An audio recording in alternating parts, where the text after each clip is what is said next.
أشهد أن لا إله إلا الله وحده لا شريك له وأشهد أن محمدا عبده ورسوله أرسله بالهدى ودين الحق ليظهره على الدين كله ولو كره المشركون. Alhamdulillah, pertama sekali kita sama-sama kita memanjatkan setinggi-tinggi kesyukuran kepada Allah Subhanahu wa taala yang Maha Agung. Dengan izin restu daripada Allah pada pagi ini, pagi yang mulia ini, kita dapat bersama dalam Dewan Masjid Al-Halimi Bandar Baru dengan satu niat, satu matlamat, satu tekad dan satu keazaman untuk mencari ilmu Allah, untuk jadikan panduan dalam kehidupan yang fana ini. Tuan-tuan dan puan-puan, hadirin hadirat yang dikasihi sekalian, jadi sebelum kita meneruskan tazkirah pada hari ini ataupun kitab kita iaitu Sobian ini, saya rasa tak terlalu lambat dah nak ucapkan selamat hari raya. Selamat hari raya, maaf zahir dan batin. Kalau orang kata batin tak boleh, jadi ya. Jadi saya rasa umat Islam khususnya di Penang Baru dan Kuala Muntah ni masih lagi mabuk. Bukan kata mabuk ya, mabuk iman. Tapi insyaAllah inilah peluang. Dan sebahagian lagi umat Islam masih berpuasa sunat di bulan Syawal. Dan hari ini kalau berpuasa penuh, hari yang terakhir lah, besok raya. Bagi kalangan umat Islam yang biasa ni, saya rasa taklah berat sangat nak sambung dengan puasa sunat 6 hari. Tetapi bagi golongan-golongan yang seperti kami ni, lagi masalah. Imam dan orang yang ada autoriti agama penuri hari-hari. Hari ni dia ada 4 penuri. Gagah juga lah. Kemarin terima hari-hari. Kemarin dulu pun macam tu juga. Jadi tersipu-sipu tak ni lepas sunat. Jadi masalah lah. Itulah di antara cabaran umat Islam. Yang agak muri tu pun dia tak fikir tu. Dia kira dia boleh buat muri, cuti, dia balik boleh balik, dia pun lebih. Lah ni dia ada satu trend pula, trend baru, yang mana dia sambut raya dengan menjemput keluarga yang besar. Dia panggil apa? Hari keluarga. Dia berbuatlah keluarga Haji Yaakob lah contohnya. Dia ada kad macam mana kad Temuri tu. Dia perimpun 80 orang, 90 orang, 100 orang duduk. Dia kata kalau nak pergi raya, kena jajak rumah jauh-jauh tu. Letih, dia perimpun sekali, masak, buat makan nasi bawah. Belah nak baru bila lah. Itu trend baru, cara baru nak jimatkan kos dan nak jimatkan masa. Jadi bagi yang belum lagi, rancanglah. Kemudian insyaAllah kita sambung sikit lagi tazkirah kita ni, kitab kita ni kat mana tak? Muka surat 28 5 ada atas. Muka surat 28 garis yang kelima daripada atas. Jadi tuan-tuan dan perempuan yang dikasihi sekalian, Ramadan baru je tinggal kita. Baru sangat je. Dan walaupun nampak seminggu, tapi berasa supaya baru sehari dua.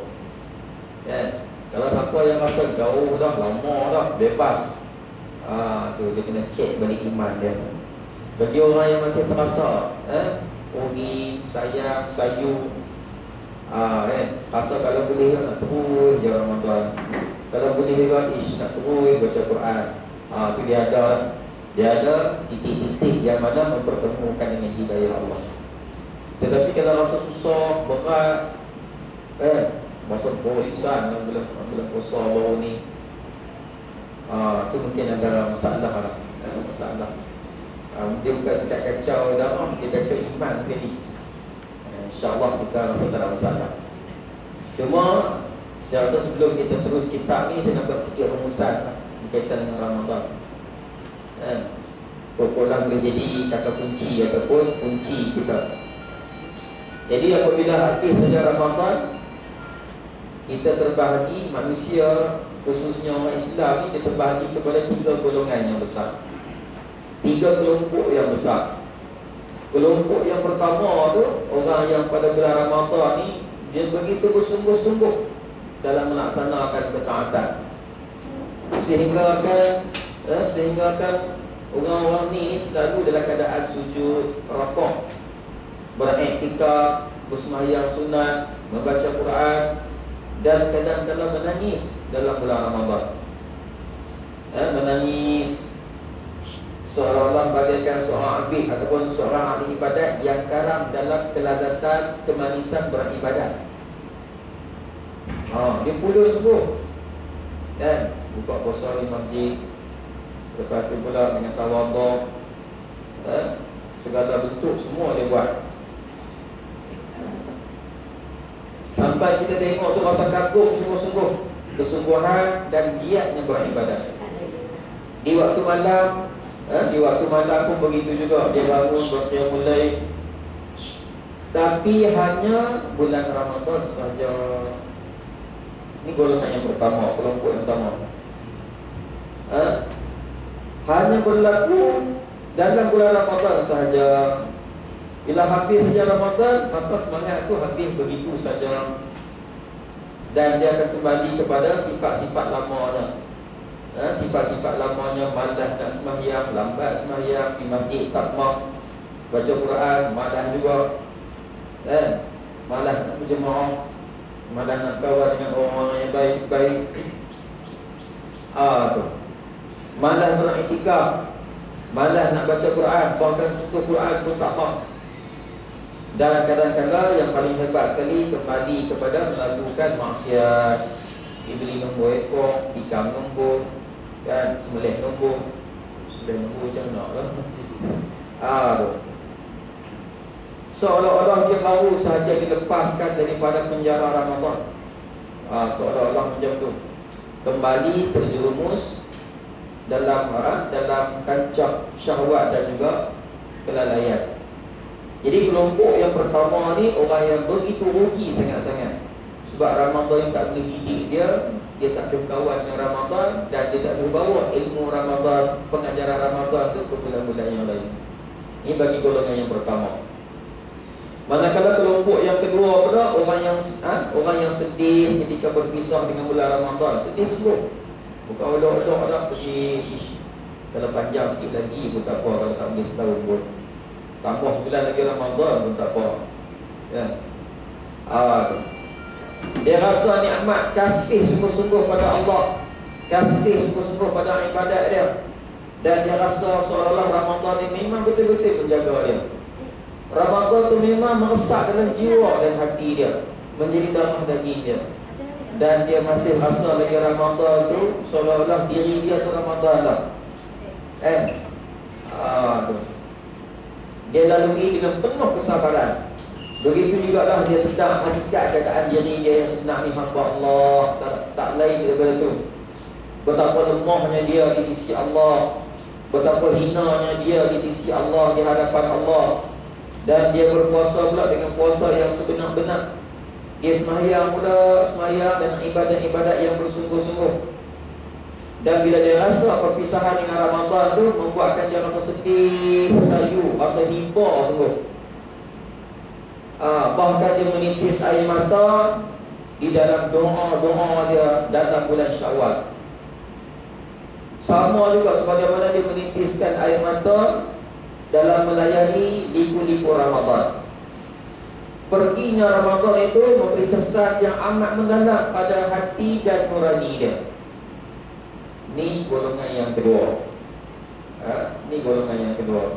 Ini orang yang dapat hidayah dan juga dapat petunjuk Ramadan. Dan manakala golongan yang ketiga pula.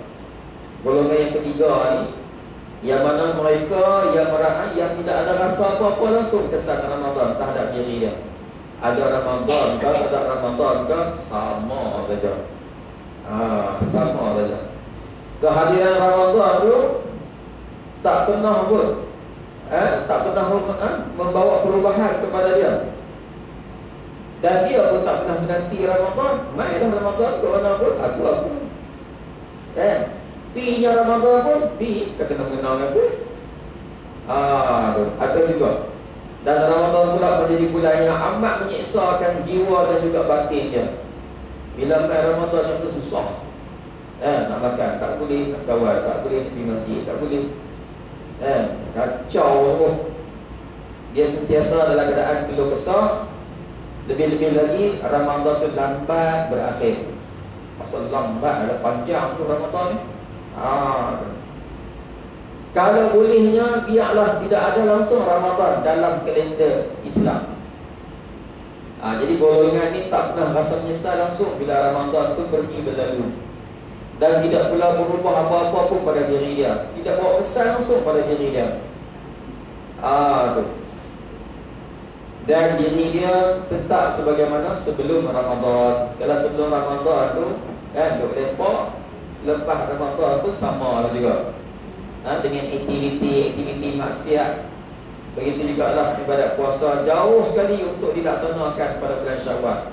Puasa tak buat terus dah habis Ramadan. Tu. Jadi ni golongan yang ketiga. Kelompok yang ketiga ni kelompok yang tidak ada apa-apa, kosong. Jadi saya rumuskan 3 kelompok ni ada dalam bulan Syawal. Cuma hak kita pula duduk tak mana. Hak kita tu duduk tak mana. Jadi mungkin salah satu daripada 3 perkara ni lah, tuan-tuan dan perempuan sekalian. Itu sedikit rumusan. Jadi kadang-kadang tuan-tuan kita tengok di masjid penuh bulan Ramadan. Mai bulan Syawal ni dan seterusnya ada 2-3 orang baru. Mungkin hak ni dapat hidayah Allah. Dalam masa yang sama juga hak lama tu hilang 2-3 orang. Yang ni mungkin tersungkur. Tersungkur di pertengahan jalan. Jadi Allah ganti, imba ganti balik, yang tubuh silih berganti. Lama tu hilang, mai hak baru 2-3 orang. Nak tambah banyak tak? Nak tambah banyak tak? Saya pun perhati kat masjid saya ada 2-3 orang. Sebelum ni tak pernah pergi masjid. Ada 2 orang tak pernah pergi masjid, tuan-tuan. Bila main bulan Syawal, bulan Ramadan tadi rajin, bulan Syawal dekat. Lepas subuh baca Quran.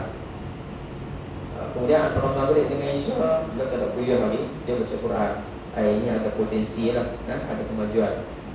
Tak banyak, 2 orang saja. Patutnya 20 orang. 2 orang saja. Jadi inilah di antara pilihan-pilihan yang Allah pilih. Siapa yang melalui, dia mesti Ramadan tadi. Dan kita kembali kepada kitab kita balik, muka surat 28, baris yang kelima daripada atas.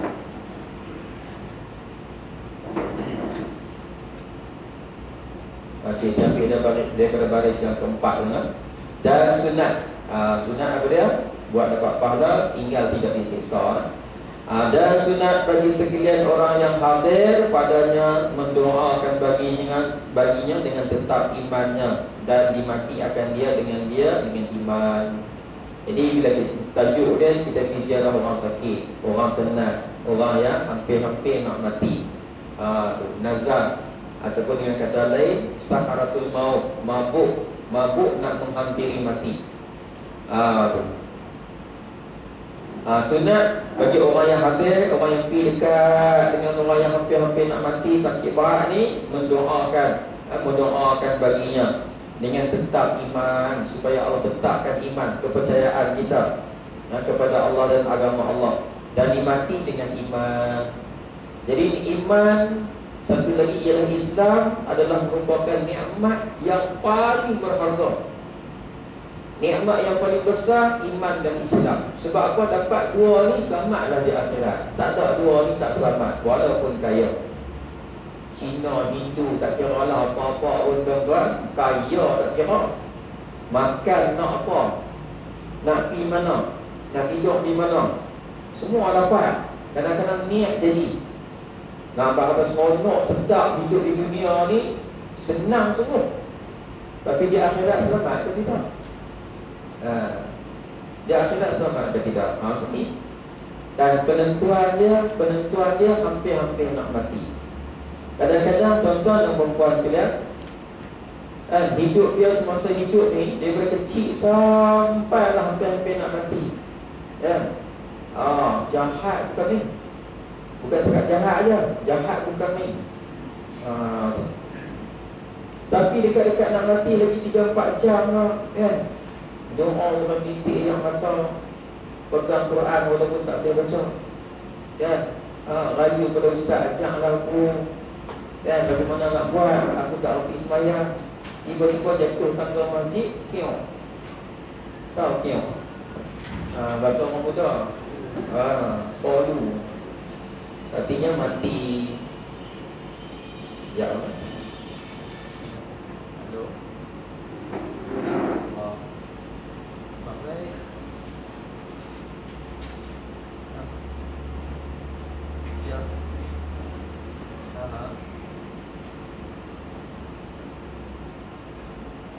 Ya, cinta tak? Nanti kalau ada hubung, saya beritahu ni.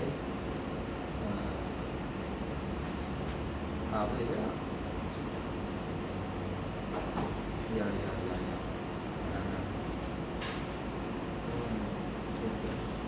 Nanti Ustaz buat surat baru. Boleh tak?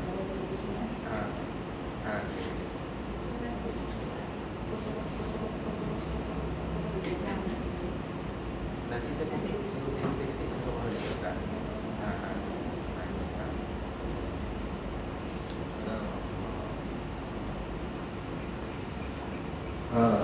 Ustaz Man Jeffrey tu pun kejut saya ni, aku dia tak bagi guna dia buat apa. Dia tak ada masalah. Jadi tuan-tuan dan puan sekalian, kadang-kadang aku tengok cantik, bukan cantik apa, jahat sungguh, bukan main-main lah. Tapi dekat nak mati jadi baik, kan? Ada juga yang baik dekat nak mati jadi jahat pun ada juga. Jadi kadang-kadang akhir hayat kita tu, akhir kalam kita, akhir sebelum kita mati tu, kadang-kadang dia ambil kira, kan? Dengan sebab apa? Manusia kalau buat dosa lah sebesar mana sekalipun, kecuali syirik pada Allah, menyekutukan Allah. Kalaulah kita ada sifat-sifat menyesal, tak buat dah, kembali balik, rasa bersalah, kan? Rasa hina diri dengan Allah, insya-Allah taubat kita diterima oleh Allah. Walaupun dah bunuh 100 orang sekali pun, walaupun satu kampung tu habis dirosakkan oleh dia, tapi bila dia menyesal, kembali balik, mengaku daripada Allah, mengaku salah dengan Allah, Allah terima taubat dia. Tetapi hak pandai-pandai ni kan, alimnya Quran tak mau pakai, alimnya hukum hakam Allah tak mau pakai, alim ni tahu macam-macam, hukum semua tahu. Akhir-akhir saya dekat-dekat nak mati juga, hina Quran, hina Allah, hina hukum Allah, caci para ulama. Contoh dia, tersepok batu selambut sebiji, dia mati. Lagu mana tu? Sebab itulah akhir hayat kita dia ambil kira. Lepas tu kita doa, biarlah akhir kalam kita ni dengan akhir kesudahan yang baik. Janganlah kesudahan kalam kita, kesudahan akhir kita dengan akhir yang jahat. Sebab yang dikira oleh Allah Subhanahu Wa Taala. Cuma gersang sikit kalau kita tak pernah buat, walaupun kita ni masuk syurga. Oleh kerana sebelum ni kita buat jahat, dia kena celup dulu dalam neraka. Tu dah cerita dia. Tapi akhirnya masuk syurga juga, dengan sebab bila Allah bagi petunjuk dan hidayah pada dia. Okey, kembali dalam kitab kita ni. Jadi dia kata sunat bagi sekalian orang yang hadir ni mendoa bagi orang yang nak sakit, orang yang sakit nak mati dengan tetap iman. Sebab iman ni penting, Islam pun penting juga, sebab dia nikmat yang paling besar. Dan dimatikan dengan iman. Dan sunat mengajarkan dia la ilaha illallah jika tiada berkata ia akan la ilaha illallah. Nabi kata lakinu mautakum la ilaha illallah. Talqin kan? Talqin ni apa dia? Ajak kalau orang yang hampir nak mati, la ilaha illallah. Lakinu mautakum, orang yang hampir nak mati. Tapi yang mati dah tu talqin juga. Jadi mautakum, lakinu mautakum, dia guna lafaz yang menggunakan jamak mudhari'. Apa ni? Fa'il mudhari' ini tuan-tuan, dia dua waktu, sebelum mati dan lepas mati. Kena talqin juga. Jadi itulah kita talqin tu, sebelum mati tu talqin tepi telinga kanan, telinga kiri sama lah. La ilaha illallah. Duduk Ustaz. Janganlah gaduh-gaduh sangat. La ilaha illallah sampai habis. Kalau orang yang biasa tu dekat dengan orang nak mati, dia tahu di antara riak, cara dan juga apa-apa tanda-tanda orang nak mati. Saya pun berkesempatan banyak kali juga. Kadang-kadang duk tengah makan nasi di rumah tu, dia buat telefon, Ustaz, mai tengok Ustaz, mati dah lagi. Buat lah, konti dekat tu nasi kita pun. Rupa lagi tengok, tengok mati dah apa lah. Ada yang dekat-dekat nak mati, ada yang nak mati tu kita duk ajar mengucap tu, kita tengok. Kadang-kadang ada yang anak karya saya sendiri tuan-tuan, bila nak mati kita duk ajar di telinga kanan, mata lihat anak kita kan jam mata tu tengok day gerak. Day ni dia panggil apa, bergerak ke bang? Bergerak. Dia ingat kata tu roh keluar. Boleh jadi juga roh pada ikutnya laluan keluar masuk dia di tubuh ni. Nampak rambut kat dalam. Tu keluar masuk roh. Jadi dia bergerak lah. Kita lepas pergi tengok dia ada mungkin tanda-tanda dia keluar. Tanda je lah, bukan nampak roh kan, nampak tanda-tanda. Kemudian yang keduanya, dia akan kancing gigi sebagaimana orang yang kena stroke. Dia kancing gigi tu, tak buka tak boleh, sebab dia tahan sakit, seolah-olah binatang yang diselinap kulit. Cuba bayang. Jadi kita akan hadapi benda-benda yang macam tu. Kita akan hadapi. Saya dan tuan-tuan sama, cuma tak tahulah sakit sangat ke tak sakit sangat. Macam tu je. Macam mana tarik bulu binatang. Macam kita tengok kambing disembelih, lepas sembelih kita buang kulit. Dia panggil apa, selinap selinap kulit tu, buang, tarik. Macam itulah masa roh nak keluar. Dia nak tinggal roh. Bila dia jadi sebati dalam diri kita, nak pisah tu cukup sakit, cukup menyakitkan. Itu pandangan ketua guru kita lah. Ada yang mengatakan seolah-olah daun kuang. Tuan-tuan bisa tengok daun kuang. Kita muntah, perkara muntah kan tak? Di kampung-kampung mungkin ada lagi. Daun kuang ni dia ada duri. Ni ibarat Tok Guru lah, masing-masing pandangan. Ibarat Tok Guru dia kata daun kuang tu kita tarik keluar ke bokong. Menyongsang. Cuba bayang apa akan berlaku dia bokong. Ya Allah.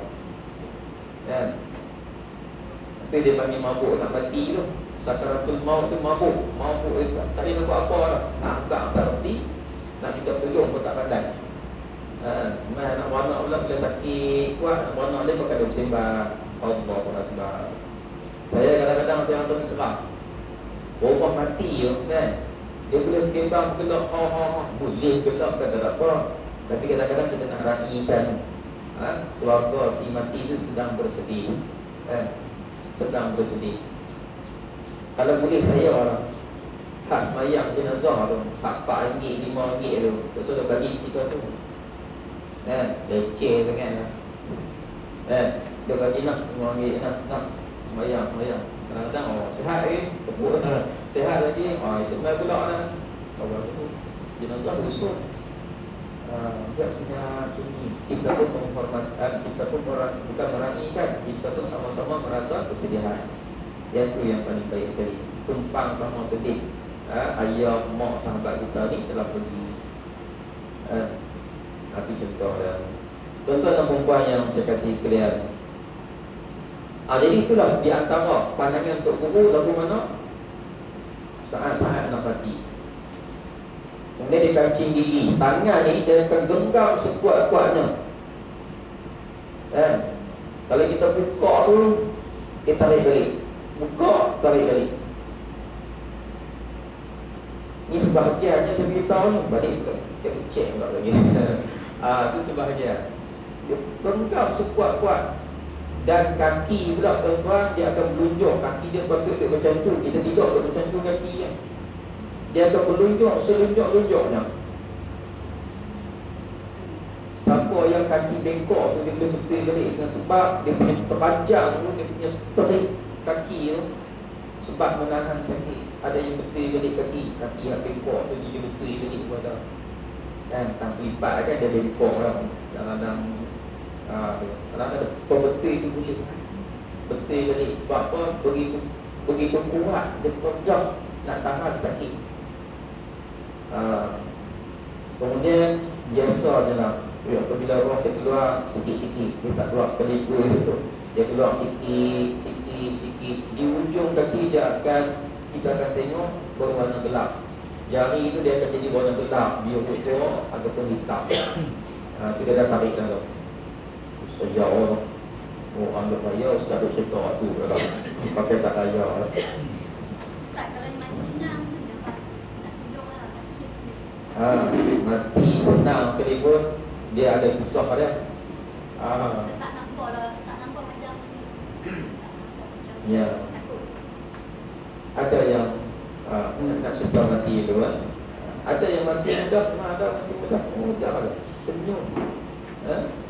Tengok dia tu Allah, kita kata mati, mati dalam keadaan ngeri.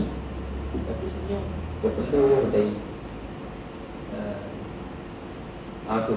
Bila dia terik betul-betul, roh akan keluar sikit sampai dia berhenti kat punggung. Dia berhenti kat punggung tu tugas apa pula? Tugas malaikat mencabut. Hak roh tu keluar lah. Dia berhenti setakat ni. Sebelum dia berhenti setakat ni tu kalau nak bertobat dan lagi, tapi tak dan dah. Bukan tak ada apa, tiga duduk tahan sakit tak tahu mana. Itu dia bagi sakaratul maut, mabuk. Mabuk ni tak ada nak fikir apa lah.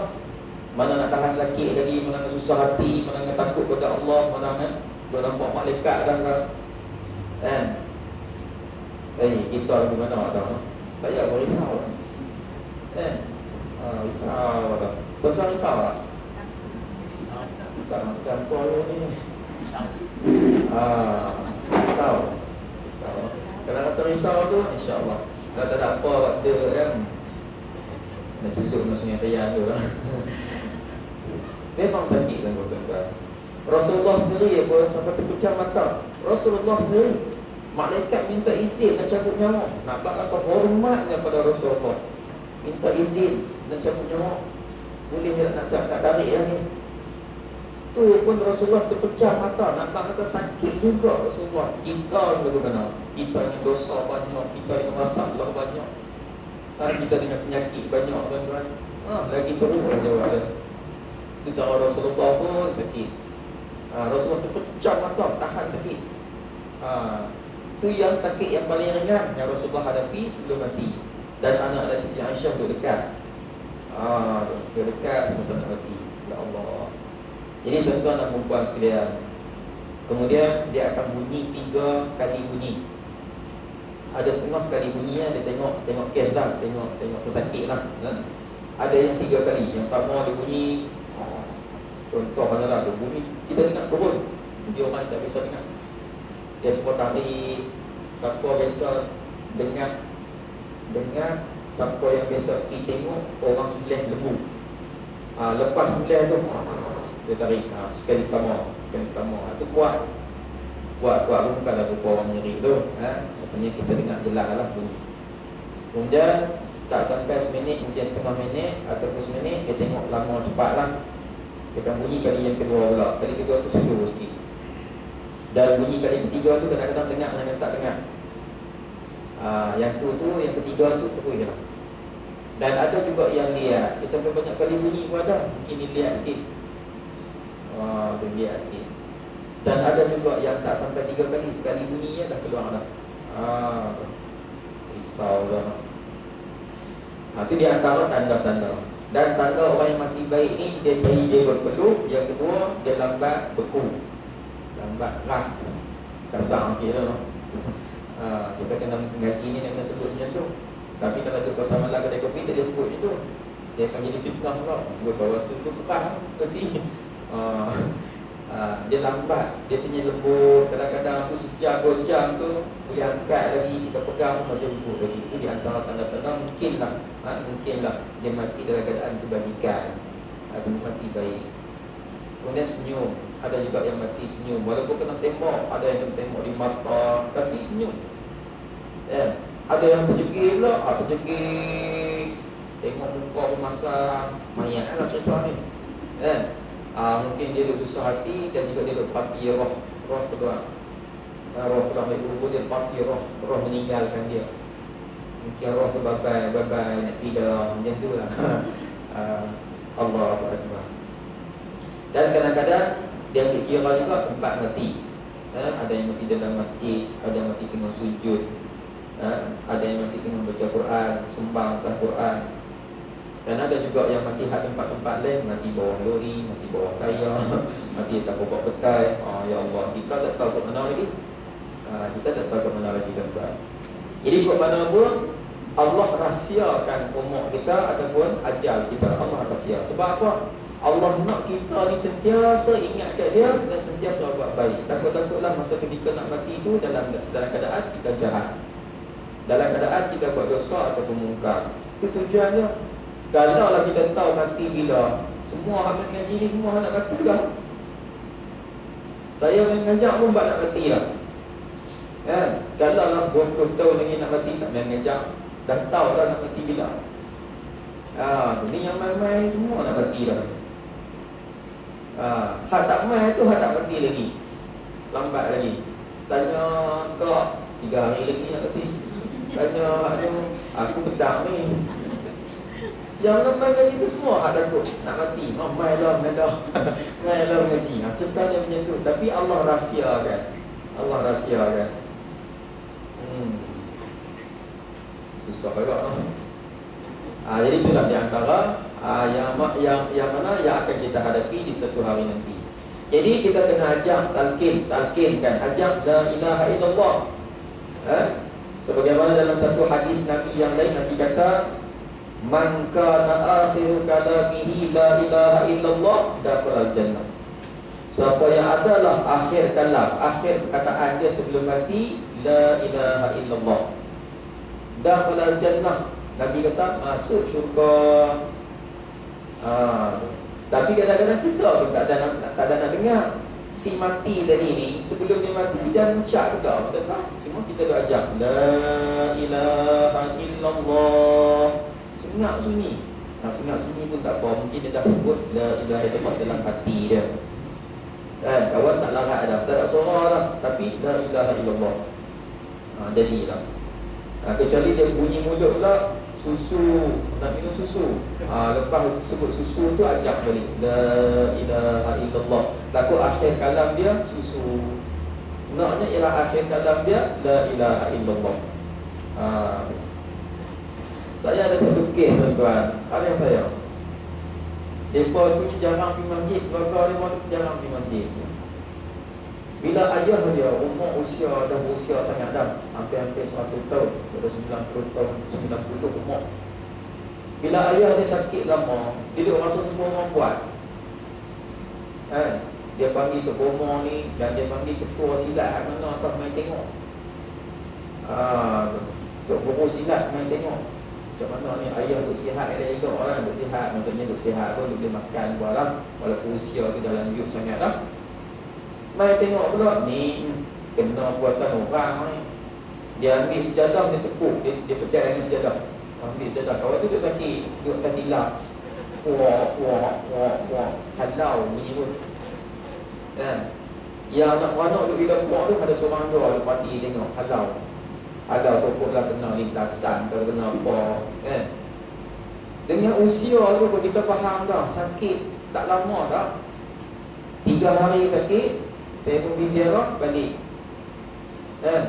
Kemudian akhir-akhir saat-saat yang dia nak habis tu, baru ada telefon kat saya, Ustaz nak tengok Ustaz. Nazak sangat-sangat dah. Saya pun start mengikuti lah. Elok-elok saya sampai tu tuan-tuan, waris pergi dapur tu pakai doktor, ada hak makan nasi, ada hak sembang. Hanya ada 2 orang saja anak dia di tepi. Tepi aja ada yang satu. Tu pun dia kata, duk semua orang tak ni lagi. Duk semua orang tak baik lagi. Tak baik mentua ayah semua. Orang tu dah dah tua sangat dah kan. Dah akhir dah sampai dah. Saya pergi duduk, saya ajak tuan-tuan, saya ajak la ilaha illallah 3 kali yang habis tu bagi awak.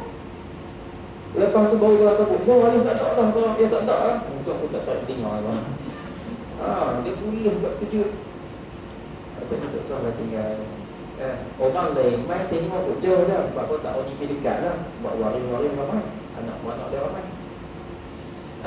Lepas dah hayar simpan, kita pun tak kan, simpan siap buat tahlil. Rupa-rupanya tak menjadi pengajaran pada anak-anak dia. Anak dia semua jenis tak pergi masjid. Sampailah nak buat macam mana tak dapat hidayah Allah. Itu cerita sikit. Jadi kita ajak jenazah, ajak orang nak mati ni dengan la ilaha illallah. Jangan ikut drama. Drama kan, cuba kita tengok drama. Tengok orang nak mati, bakal limpur penuh, baca yasin pun yasinnya lah, angkat depan, belakang daun. Kan? Ajak pula asyhadu an la ilaha illallah. Asyhadu pun tak betul. Kemudian mula dengan asyhadu pula, aku bersaksi. Kan?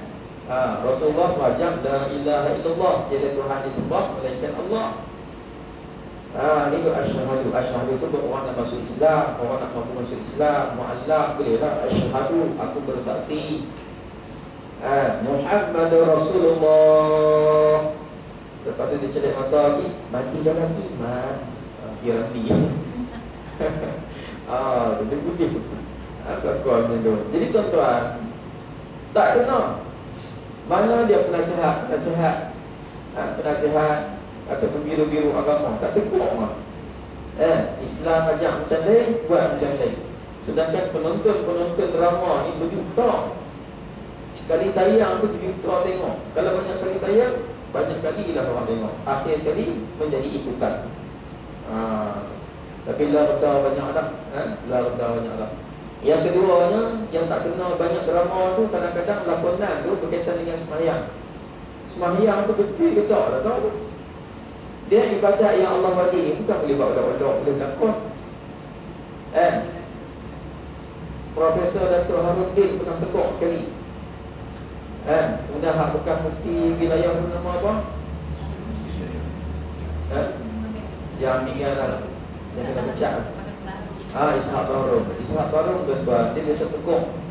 Dia biasa tekuk dalam drama, jangan ada sudut yang berkaitan dengan sembahyang. Kecuali sembahyang sungguh, macam dia ambil sembahyang Jumaat, rakaman sembahyang Jumaat di Masjid Negara itu memang sembahyang sungguh. Mana ada orang berlakon di situ kan. Tetapi drama dia kan, Allahu Akbar, bagi salam. Sembahyang sungguh ke tak? Kalau sembahyang sungguh ambil gambar tak apa. Tapi kalau tak sembahyang sungguh, ayat sembahyang pun tak ada. Contohnya at-tahiyyatul mubarakatus salawat, menghina Allah Ta'ala. Patutnya ibadat tu ibadat sungguh, tidak odok-odok. Biasa kita pun mungkin ada perubahan sikit kot kan. Kita harap kita bercakap macam tu lah. Tapi kalau Allah berlakon, tak boleh. Sebab dia adalah benda kewajipan yang Allah bagi. Kefarduan tu adalah qat'i. Masya Allah. Itu la ilaha illallah. Jadi kunci dia ialah dakhalal jannah, masuk syurga. Masuk syurga. Ni kunci dia. Ia artinya siapa yang boleh mengucap dua kalimah syahadah, insya-Allah masuk syurga. Sebab kunci Nabi kata dakhalal jannah, masuk syurga. Dan sunat membaca Yasin pada sisinya muftadar, supaya mudah keluar rohnya. Orang yang sakit, penat, sakit kuat, jadi kita baca Yasin. Ada orang marah, baca Yasin, kau tak mati lagi. Bila dah mati dah, tak payah baca Yasin, dah mati dah. Berbelik waktu. Dalam kitab kita ni sunat. Sunat ni dapat pahala. Sunat ni dapat pahala. Kita baca Yasin. Baca Yasin tu kita hadiah kepada si mati, dan kita doa dengan keberkatan Yasin, tafakur daripada Yasin ni, supaya roh mudah keluar, supaya Allah jaga, Allah bagi yang terbaik kepada roh tadi, ataupun pada orang yang sakit. Matinya mudah, tenang, tak perlu kesal, tak terasa sangat fitnah-fitnah nak mati tu. Lebih-lebih lagi dekat-dekat nak mati tuan-tuan. Orang yang tinggal sembahyang je tuan-tuan, tak nanti hak lain. Hanya satu yang tinggal sembahyang, ataupun sembahyang dengan pura-pura, sembahyang olok-olok, ataupun tinggal sembahyang dengan sengaja. Di antara bala yang Allah bagi semasa dekat nak mati, Allah bagi lapak selapak-lapaknya. Andai katalah kalau dia makan burger satu trailer sekalipun, waktu makan tu habis, lapak tu tak ada. Tidak. Yang keduanya Allah bagi dahaga. Dahaga haus sungguh-sungguh. Andai katalah seluruh lautan yang ada di dunia ni, kalau dia minum air, tak hilang haus.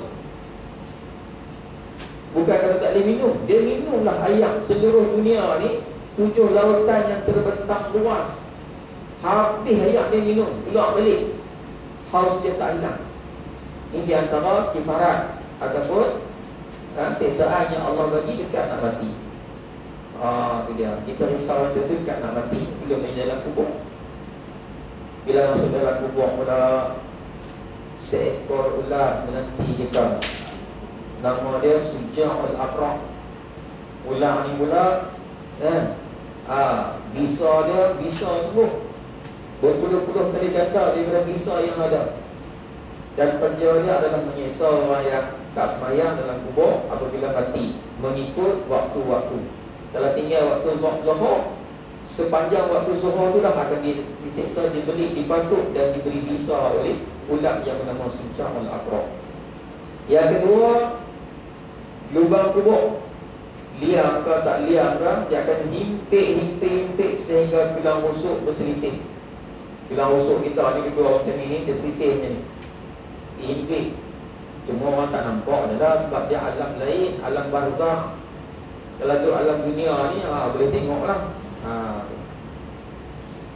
Kemudian dihiasi dengan fitnah-fitnah kubur, dengan aman, dengan takut, dengan gerut, dengan tenggelam, dengan lemah, dengan malaikat main rupa yang begitu menggurunkan. Itu di antara hiasan-hiasan dalam kubur bagi orang yang tinggal sembahyang. Allahu Akbar. Jadi la ilaha illallah ni adalah penyelamat. La ilaha illallah. Dan kita baca Yasin. Yasin ni tuan-tuan, dia penawar dan juga racun. Dia penawar dan dia racun. Kalau dia penawar ni tuan-tuan, kadang-kadang anak kita nak biasa baca Yasin dengan berkat Yasin sebab dia ibu Al-Quran. Berkat Yasin ini insya-Allah Allah bagi yang terbaik. Mai hak curi motor pecah rumah pula baca Yasin, tembung perut. Dia ikut tu.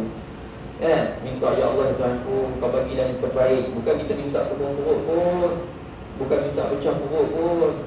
Minta ya Allah Tuhanku, kau bagilah petunjuk pada dia. Atas Allah nak bagi macam mana? Tiba-tiba busung tau lah. Bukan lesung lah, busung. Tetap pecah. Itu kerja Tuhan. Yang kita mintanya Allah bagi yang terbaik kepada kita dan dia. Itu atas Allah. Jadi tuan-tuan dan puan sekalian, kita baca Yasin di sisinya muhtadar ni orang yang hampir, orang yang duduk dekat dengan orang yang sakit, supaya mudah keluar rohnya, supaya roh itu keluar mudah dengan berkata Yasin. Saya bilang kat nikah anak-anak saya, ayat 3 sepasang, ayat 4 3 pasang, kemarin sepasang, hari ini pukul 3 tadi ada sepasang, esok sepasang lagi, kemudian 31 sepasang. Allah jenuh syihen. Setiap kali lepas selesai kat nikah, selesai semua dah baca tahlil apa semua siap, saya bagi tazkirah ringkas. Saya bagi tazkirah ringkas. Saya kata lepas akad nikah ni sembahyang 5 waktu jangan tinggal. Tapi saya tanya juga subuh ni sembahyang tak? Boleh kata 80% subuh tak sembahyang, nanti. Kita tanya hak lelaki saja, kita tanya hak perempuan. 80% tak sembahyang subuh. Dia kira nak nikah kan, subuh tak mau sembahyang. Ada yang sembahyang pun ada lah, tapi sikit sangat. Kemudian tuan-tuan, kita pesan sembahyang 5 waktu jangan tinggal. Hak lepas agama tu, hak lupa, tak teringat, ngantuk, ngantuk, kelena tu qada balik. Lepas berangkat nikah ni sembahyang 5 waktu jangan tinggal. Inilah masa yang sesuai untuk bina azam baru, nak bina masa depan baru, nak jaga semua tuntutan kita daripada Allah Ta'ala tadi. Kemudian yang kedua, saya kata kuliah agama kalau ada di masjid, surau, dewan yang ada dekat rumah, pergilah dengar. Tak boleh selalu pun, tak boleh sekeraknya pun, 2 hari sekali, 3 hari sekali, biar dengar. Sebab dia adalah makanan roh kita. makanan roh kita. Kita ada dua unsur. Yang pertama jasmani, yang kedua rohani. Yang jasmani itu kita makan nasi lemak pagi, kita makan roti canai pagi, tengah hari pula nasi biryani, malam pula nasi hujan panas, tengah malam lagi mi goreng. Kita makan ni sumber tenaga. Bila dapat tenaga boleh pergi masjid, boleh buat kerja. Tu jasmani. Ya rohani, roh pula nak makan apa? Makanan roh kita ialah sembahyang, baca Quran, zikir, dengar kuliah agama. Tu makanan roh kita. Kalaulah hak jasmani ni, kalau kita tak makan nasi 2 minggu, mati. Roh kita pun macam tu juga. Kalau tak bagi makan, dia tak larat, dia lemah. Akhir sekali dia akan berontak. Bila dia berontak, kadang-kadang royuk, layan, belanga, terbang. Hang tengok aku rasa tawar, aku tengok hang rasa masing. Hang tengok aku rasa tak suka, aku tengok hang rasa benci. Sebab apa? Sebab tak bagi makan ataupun makan tak seimbang antara jasmani dengan rohani. Yang roh pun dia nak makan. Tapi kalau roh seimbang, sembahyang cukup, baca Quran pun okey, kan? Amalan-amalan semua buat cantik, lengkap, insya-Allah seimbang. Bila seimbang, dibantu oleh Allah Taala dalam melayani rumah tangga.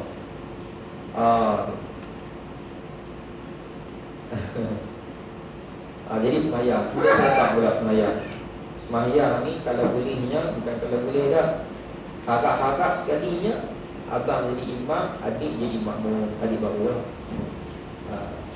Kecuali raja jauh, tak boleh lah, tak dapat tidak. Kemudian kalau lah bantu-membantu, kalau lah abang tengok balik hidup sampai keluar yang hidup basi, waktu maghrib nak habis dah, waktu isya nak habis dah, adik wajib gerak abang. Adik tu perempuan dia lah, isteri dia yang baru, wajib gerak abang dia. Abang bangkit. Lepas maya nak tunjuk balik ikut dia. Kalau lah gerak abang tak bangkit, nak buat macam mana? Saya buat soalan. Gerak abang tak bangkit, buat macam mana? Ada yang kata, Ustaz, juruh hayat. Juruh lah, lelaki lah. Kalau jiwa hayak tak bangkit juga, ada yang kata geletek. Geletek lah, suami isteri geletek tak ada masalah. Geletek orang lain yang masalah. Geletek ulik bila ke mana pun, janji bangkit sembahyang. Hak adik sama juga, waktu nak habis dah, panggil tak boleh-boleh, panggil tak bangkit-bangkit. Buat macam mana? Saya bagi jalan yang seterusnya, pergi jumpa Tok Imam. Pergi jumpa Tok Imam yang berdekatan. Kalau sini juga jumpa Tok Imam Ustaz Manjifti. Minta pinjam surah Yasin. Minta pinjam surah Yasin, buat balik rumah, baca Yasin di telinga. Tarik panjang sikit. Yasin. Dia mangkit yuk sila tujuh tu, tapi mata masih pejam. Lepas tu saya tanya pula, kalau Allah baca Yasin pun tak bangkit juga, macam mana? Pergi jumpa Tok Imam tu balik, serah balik buku Yasin, pinjam kat Tok Imam buku talqin pula. Pinjam kat Tok Imam buku talqin tu, pergi baca talqin. Baca talqin tu tak bangkit juga. Kalau tak bangkit juga, dapat macam mana? Saya tanya dia. Alek, sebenarnya kita target bukan pengantin. Hak belakang pengantin tu, tak nampak 50 orang. Hak tu target kita. Pengantin tu depan tak lari lah. Baca talqin pun tak bangkit juga, dapat macam mana? Saya tanya dia. Dia duduk senang, kadang-kadang tanya hak perempuan, dapat macam mana? Pergi jumpa Tok Imam tu balik, serah balik buku talqin tu sebab pinjam. Panggil Tok Imam yang baca talqin, memang tak bangkit dah tu. Memang tak bangkit lah. Jadi terkejut. Kemudian lepas selesai semua dah, saya pesan sembahyang sunat berkahwin. 4 lain dia tak suruh pun. Jadi sembahyang sunat berkahwin selepas akad nikah tu, sembahyang sunat berkahwin. Sebab apa saya suruh? Sebab sembahyang sunat berkahwin ni semua hidup sekali ya. Itu pun kalau kahwin sekali, kalau kahwin banyak-banyak lah. Lepas habis selesai sembahyang sunat berkahwin, sujud syukur. Rupa-rupanya pengantin ini banyak tak pandai sujud syukur. Dia tanya kita balik, sujud macam mana Ustaz? Kita pun malas ni, tanya ayah. Pak mentua abang buat, tanya pak mentua. Keling pak mentua tak? Bagaimana sujud syukur? Pak mentua pun tak pernah sujud. Sujud syukur kata lahirkan rasa syukur sungguh-sungguh pada Allah yang Maha Agung, sebab Allah restu masuk dalam rumah tangga. Bukan senang. Orang lain kadang-kadang bertahun-tahun, ada yang bertahun-tahun duduk kira-kira nak kahwin, akhir sekali tak jadi pun. Ada hak kahwin 3 bulan saja pun ada. Artis tuan-tuan, bukan tak cantik-cantik, Siti Nurhaliza cantik, Dayang Kunintan cantik tuan-tuan. Ya. Siti Sarah pun cantik. Semua cantik. Lepas tu kaya tuan-tuan. Artis ni kaya. Sekali buat roadshow tuan-tuan 24,000, 3 lagu ya. Tak kaya je tuan-tuan. Ada 25,000 untuk 2 lagu. Tengok lagu orang. Lagu mana yang top.